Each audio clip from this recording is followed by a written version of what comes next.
Good afternoon, brothers and sisters, and welcome once again to the Self-Improvement Basis for Community Development Talk Show. I'm your weekly host, Brother James Muhammad. I'm honored to have on the show this afternoon, all the way from Whitehaven, our brother, Jason Sharif. Welcome to the show. Appreciate you, brother. Representing the organization Respect the Haven. Also, we have Brother Gary Muhammad on the show this afternoon after a very successful team summit in Whitehaven, representing Soldier LLC. Good afternoon, Brother Gary Muhammad. Thanks for having me. And welcome to the Self-Improvement Show. Brothers and sisters, we'd like to introduce you to some brothers who are working hard in the community.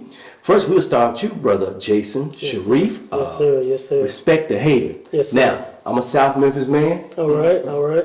I grew up in the streets of Whitehaven. Okay, okay. What is the inspiration behind Respect the Haven? All right. Well, Respect the Haven is a battle cry that started in over at Whitehaven High School. It was started with the Whitehaven football coach, Rodney Salisbury, who happens to be on my board of directors. Before we started Respect the Haven, me and Brother Salisbury, we was involved with another group called the Brothers Roundtable. And we adopted Whitehaven as our community. So we did a lot of, community work in Whitehaven. One of the first projects we did was a community cleanup of the Southland Mall. We had like 40 volunteers showed up, picked up over 100 bags of trash. We partnered with the Shelby County Schools, Our Boys Needs Us program to offer, black male mentors to Shelby County school students. During the water crisis, we helped do a water distribution in Whitehaven. Was recognized by the city council for that. So we just did a lot of work in the Whitehaven community.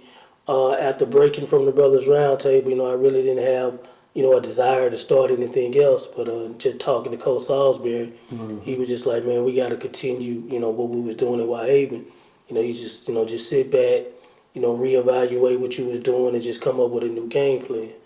And so that's when I came to him. I'm like, well, I know you started the phrase Respect the Haven. I know you meant it to be for the Whitehaven football team, but what about if we just take that phrase to represent, the whole Whitehaven community and start an organization, Respect the Haven, and continue what we was doing with the Brothers Roundtable. So that's where we at today. Beautiful, brother. Now, Brother Gary, I had a chance to be introduced to you by working with Brother Gary in Soldier LLC. Brother Gary, what is the inspiration behind Soldier LLC? The inspiration behind Soldier LLC, brother, is to give freedom, justice, and equality to our people, accepting the responsibility of rebuilding our communities and making them a decent place to live by providing good jobs, decent homes, peace, and contentment of mind for our people. Okay, then. Now, how did you guys come together? Now, I remember going out in the street, door to door, in an apartment complex with Respect the Haven and Soldier LLC. We had a good feeling before the team summit. Was you guys working together before the team summit, or team summit was a marriage? I connected with Brother Gary, another Whitehaven organizer, Dr. Yvonne Nelson, told me that, he was looking to bring the Teen Summit to Whitehaven, to the Whitehaven Library. So she know, my work in Whitehaven, my work with the youth.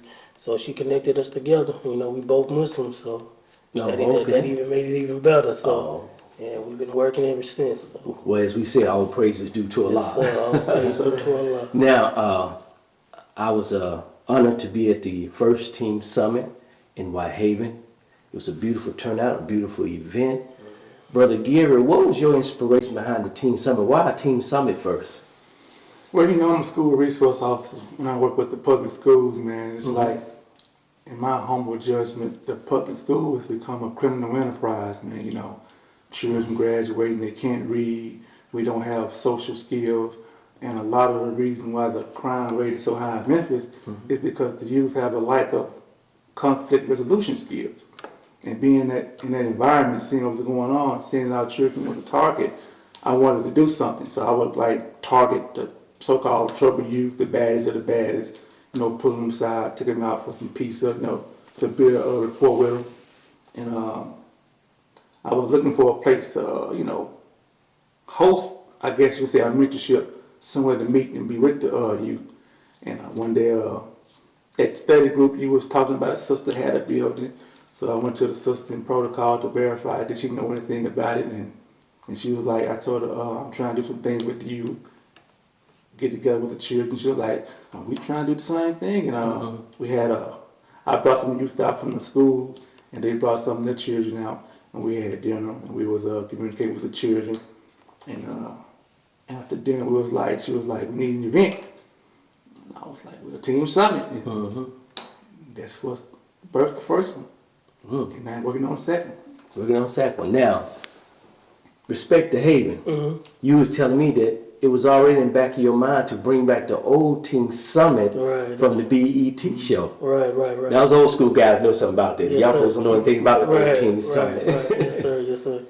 Yeah, well, just like Brother Gary, my background is working with the youth as well, so I'm real invested with young people. I spent 10 and a half years working for the Tennessee Department of Children's Services, both in Memphis and Nashville.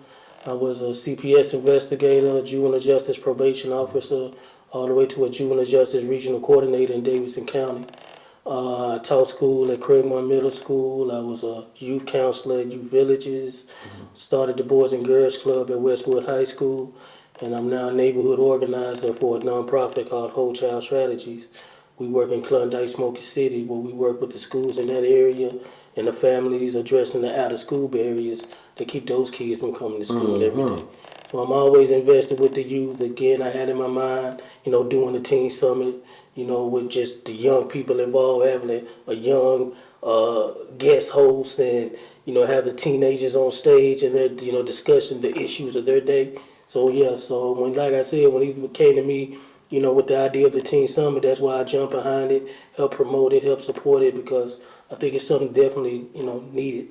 And, now, just like how it was, I can remember as a teenager, every Saturday morning watching BET Teen Summit, and, just all the issues, that they talked about. So I think that'd be real good to bring something like that back to Memphis. Okay, brothers and sisters, you're just now tuning in to the Self-Improvement Basis for Community Development Talk Show. I'm your weekly host, Brother James Muhammad.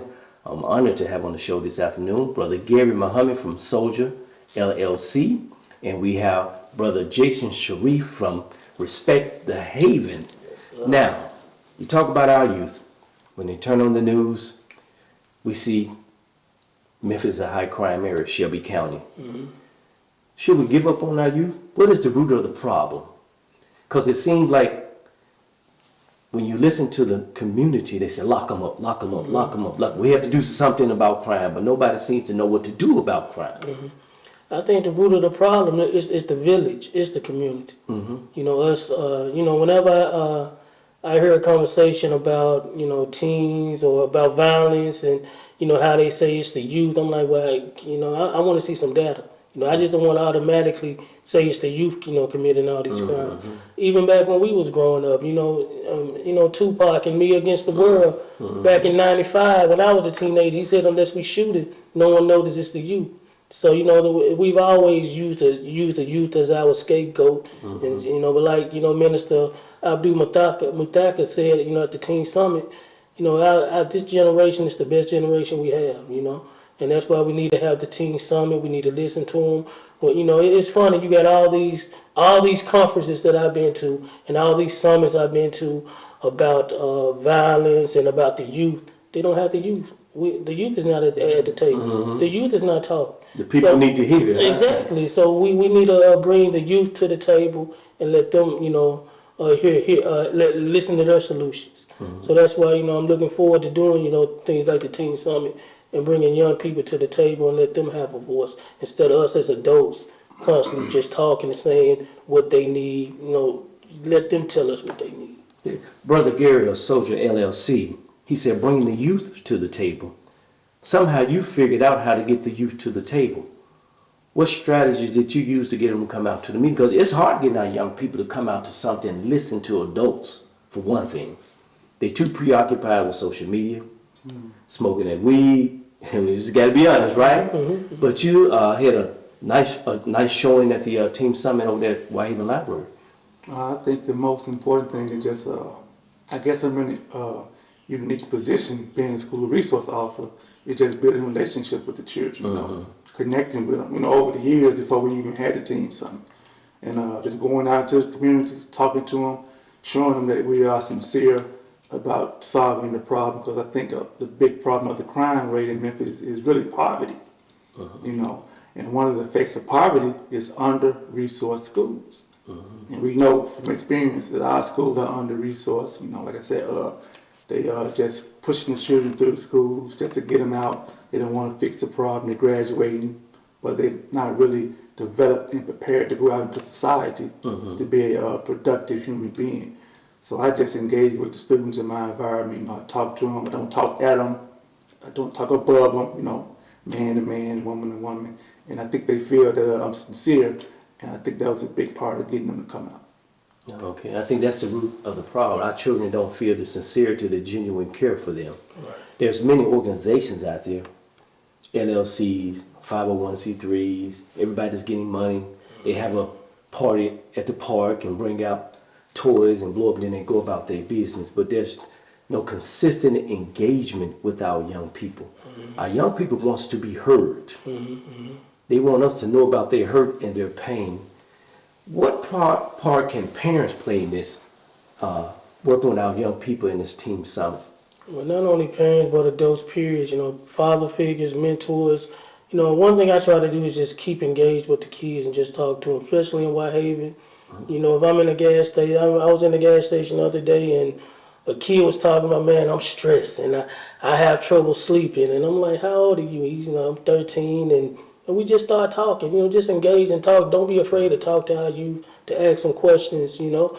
I was at the light, Airways and Rains. There was a young brother selling, you know, Gatorade. I stopped. I talked to him. How old are you? What school you go to? Gave him my card. You ever need anything, call me, you know. I think we just need to engage our youth, talk to our youth.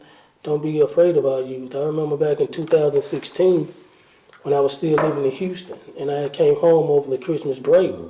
And there was a big youth fight at the Whoop Chase Mall. There was another one at the Oak Court Mall. And there was rumors that a third one was going to happen at the Malcolm movie theater on Winchester. And I got on Facebook and was like, can we get, you know, 100 black men to show up at this movie theater to make sure, you know, don't anything happen? Oh, man, you crazy. Let the police handle that. That's too dangerous. I'm like, no, we can't be afraid of our kids. So us and, you know, a few other brothers and some sisters, you know, we went up to the movie theater, and as the kids was coming in, we actually bought their ticket to the movie of their choice. And then we just stayed out there that night and made sure, you know, there was no fighting, there was no incidents. And the funny thing about it was, I was with a brother who I didn't know at the time, but I'm going to shout out Brother Keisha Franklin because he's doing a lot of great work in Memphis. He was out there that night, and I didn't know that, you know, and I hope you don't mind me, you know, telling the story. Go ahead, my brother. You know, but, you know, he's a very, you know, I don't want to say controversial figure, but, you know, he had a lot of eyes on it, which I didn't know about. And I remember that night as we was, you know, standing outside, he was like, you see that brown van over there? I said, yeah. He's like, they watching us. And I'm like, who watching us, you know? And I guess it was a police officer or undercover agent or whatever. But I get back to Houston, and I'm getting phone calls like, man, you on a blacklist. They didn't put you on the City Hall blacklist. And so they was there. They was actually out there watching us that night. And, you know, Trying to create peace. and you know, they took down my driver's license. I mean, my license plate, and I got a whole file like I'm you know, I'm a terrorist or something. So yeah, that was an interesting chain of events.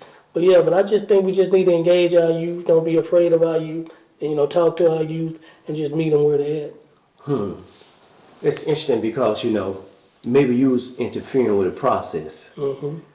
They're trying to keep our children locked up in the juvenile court system, and from the juvenile court system going to private prisons. Why would they interfere with a process when you reached out to black men in the community to come out to stop the violence and harass you? Exactly. That's what these shows like this are for. And it's so funny now. Like I said, you know, I was on the City Hall blacklist, but now I'm getting, you know, we getting resolutions from the city council, and you know, we being recognized by the city. So everything just full circle, you know. So yeah. Okay, now we got a team summit coming up, August the 20th. Yes, sir. Right? Yes, sir. Tell us something about that team summit, and how can we get involved to help with the team summit? Excuse me. Well, it's going to be August the 20th, 1 to 4. And we intend to have a DJ, food, some good music, some dancing, some entertainment. And from the viewers who are watching, you know, you're welcome. It's open doors. We trying to build a good, strong network of people of like mind who want to come together and fix this youth problem, which also is a parenting problem because they need to be educated as well. We will have a sister who will be speaking on early childhood development. Sister Miko, if I'm not mistaken. We have a sister Coretta, she'll be dealing with health. We have a brother Corey, he'll be dealing with self-defense. And we have brother Futrell with Young Men University, of course he'll be doing education. That's just some of the panel. And from the viewing audience, if you feel you have anything to offer as far as helping with this solution, feel free to contact us. You know, the summit is going to be at, I think it's 2788 Lamar. You all are welcome to bring your gifts and talents and resources. So we're trying to get a group of people together to work and network and fix these problems here in Memphis. And we want to be able to pass the torch to our youth, but if we pass the torch and they're not qualified, they're uneducated and they can't read, you know, it's like giving them substance with no direction. So we need all the help we can get. Now let's look at those different disciplines we're going to deal with. You said early childhood development. Yes, sir. Martial art and defense. Yes. Education. So you see, you're going to have Sister Coretta is going to be there with her school. Yes. You're going to be offer schooling for nursing schooling also. What else can we expect there? I know Respect the Haven is also a part of the summit also. Our main role is just promoting, supporting it, making sure we connected, to the right people to make it successful. We have a lot of relationships with a lot of community organizers in Orange Mound, so I've contacted them. They're gonna help promote it, make sure that all their connects and people in Orange Mound knows about it, so we can just have a good turnout. So Okay. that's our role in the Teen Summit. So now the plan of the Team Summit is moved from location to location within the city, right? Yes. You did Whitehaven, you're going to Orange Mound. So Klondike. we're going to talk about Klondike, Frazier, South Memphis. South Memphis. I got ties to Westwood, so I want to Westwood? bring it to Westwood. So, Okay. yeah, we trying to take it all. So do you see yourselves having one big Team Summit bringing everybody together? Absolutely. And hopefully that will be when well, we don't want to say too much public. We don't want nobody stealing our idea. Yeah, we got something planned for to make this a permanent, ongoing thing. Yes, sir. Oh, okay. Well, here at the Self-Improvement Basis for Community Development Talk Show, whatever something going on in the community that our community can benefit from, this is what this show is for, so you're welcome to come back. Now, what can we look for in Whitehaven, respecting the Haven? Now, I love Whitehaven. Yes, sir. Yes, sir. I grew up in Whitehaven. Yes, sir. I hung out at Whitehaven School. Yes, sir. I hung out at Crystal Palace. Okay. I remember when Southland Mall was the hangout. Yeah. Southbrook Mall and Yeah. Fred Montesi. Yeah. So I'm 58 years old, so I know I'm older than both of you guys. But Okay. Whitehaven is a beautiful community, and there's a lot of roots in Whitehaven. What can we expect for Whitehaven coming up soon? Well, there's a lot of, you can join our Facebook group, Respect the Haven. We always, promoting and sharing the excellence that's going on in Whitehaven, all the great things that are going on. We bringing Whitehaven back. We got a movie theater coming, BLP Studios, which is going to be brought in by a brother that graduated from Whitehaven named James Former. Once those studios are built, it's going to be the second largest black studio behind Tyler Perry's studio in Atlanta. So right in Memphis, we're going to have the second largest black film studio. They building a luxury housing development in Whitehaven. News just got brought that AutoZone and Starbucks is coming outside the Southland Mall in that area. Beautiful. So we just got, we got a $6 million STEM building that they're building for our students in Whitehaven. So as far as we respect the Haven, we're a community development corporation. We work in 4 areas: business, education, politics, and culture. As far as business, just promoting our businesses. Whitehaven is the home of the most black businesses in Memphis. So we want to continue to support our black businesses. Education, we want to support our schools. Of course, we're the home of Whitehaven High School, the $1 Million Scholars. That's right. Every year, but we're also home to Fairleigh, Hillcrest, all those great schools. So we want to make sure that our schools are successful. We're having our first back to school supply drive, July the 30th. We're going to have 300 backpacks filled up with supplies to give to the Whitehaven students. Also, all kind of vendors, service-oriented vendors will be outside. As far as politics, it's an election year. Whitehaven represents the largest black voting bloc in Memphis. So we just want to make sure voter engagement, voter turnout, let everybody know in Whitehaven how important it is to get out and vote. And as far as culture, social life, we just want to create a thriving community where we can live, work, and play. Just any kind, promote different social events like the Whitehaven Black Restaurant Week that we just had with Pearl Walker and the I Love Whitehaven Neighborhood Business Association. So we just got a lot of things going on. Bro. So Elvis is not the only thing going on in Whitehaven. And I'm not knocking Elvis. Now I'm a big Elvis person. I get a lot of slack for that because I'm always promoting Graceland and like you lived in Whitehaven all your life and never been to Graceland. In fact, they did a whole story in the commercial appeal about black people and how we feel about Graceland. So I ain't knocking Elvis. But Elvis is a benefit to Whitehaven community also. Brother, your organization is a new organization, but it's jumping off to a great start. Yes, What is the future for Soldier Well, as you LLC? can see, Brother Jason got me beat.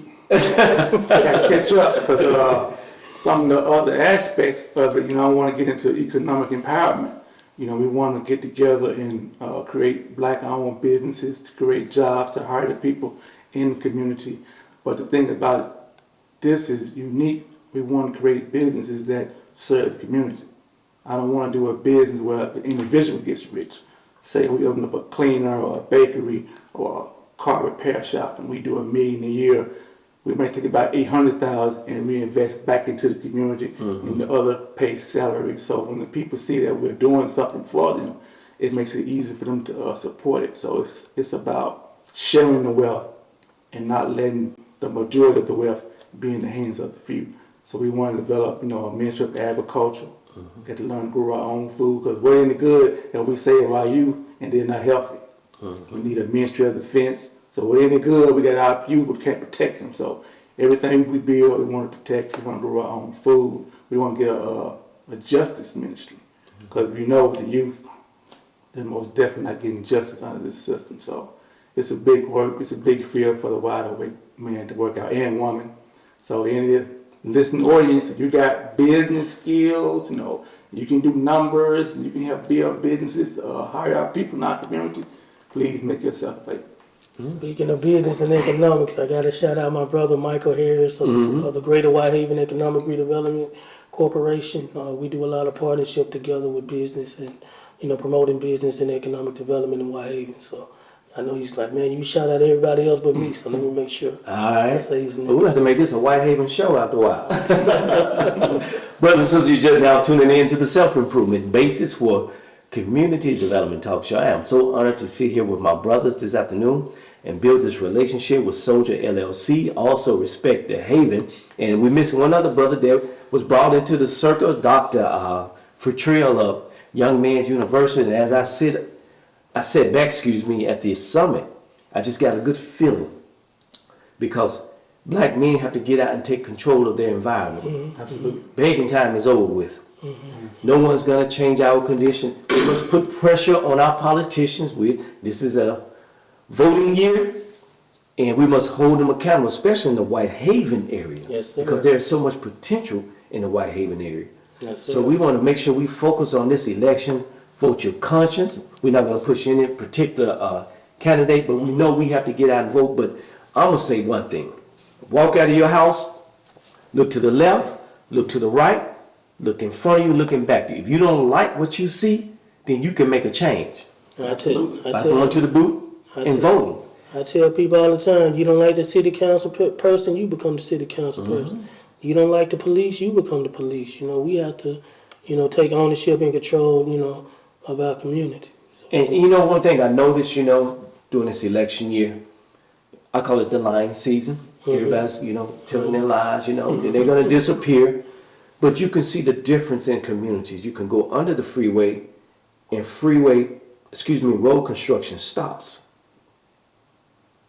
Go down to Ridgeway and 385. Look at the difference when you go under the freeway and go into the Hickory Hill area. That tells me something. Look at our streets, look at our corners, look at our gas station, look at the grass on the corner. And we have to begin to ask ourselves the question, who are the stewards over our community that we vote and put in office? Can we really give them another 4 or 8 more years?